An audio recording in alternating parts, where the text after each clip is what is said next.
Degree చదివి సొంత ఊళ్ళోనే విద్యా వాలంటీర్గా పనిచేస్తూ కుటుంబానికి అండగా ఉన్న కూతురు మృతితో తల్లిదండ్రులు కన్నీరు మున్నీరవుతున్నారు.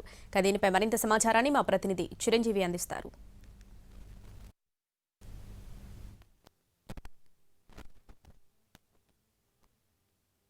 భీమిలి పోలీస్ స్టేషన్ పరిధిలో విషాద ఛాయలు నెలకొన్నాయి.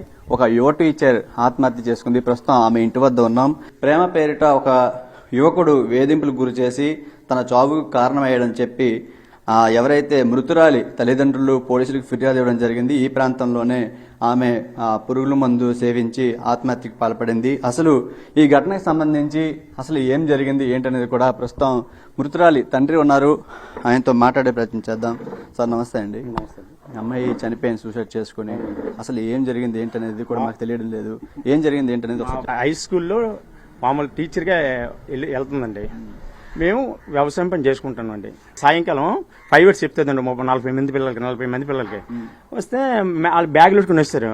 మేడం ఈరోజు స్కూల్కి రాలేదన్నారు.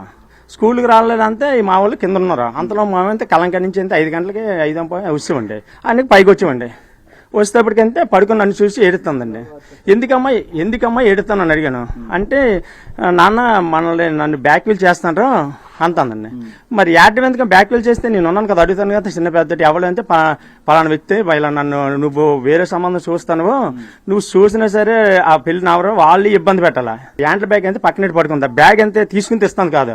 ఎందుకేమైంది మొత్తం బ్యాగ్ తీసుకుని బయటకు వచ్చి చూసేటోడికంతే మందు ఉంది. నాన్న మందు తాసింది అన్నారా.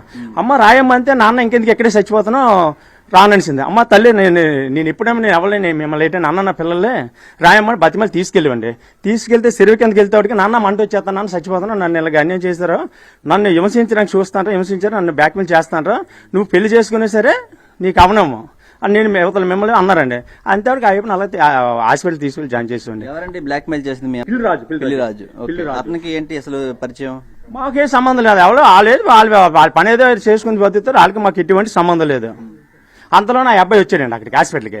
నువ్వు ఎందుకు మందు తాగవో దేనిదైనా ఇక్కడ వాదం చేస్తానండి, నీకేం పని అని వెళ్ళిపోన్నదండి. నేను అంతలో నీకేం పని, నీకు నాకేంటి సంబంధం, నువ్వు ఇక్కడ ఎందుకు వచ్చి మా ఆవిడని గట్టి గడిచి ఇక్కడ రావాల్సిన పని అనేది వెళ్ళిపోన్నామండి. ట్యాబ్లెట్స్ అండి.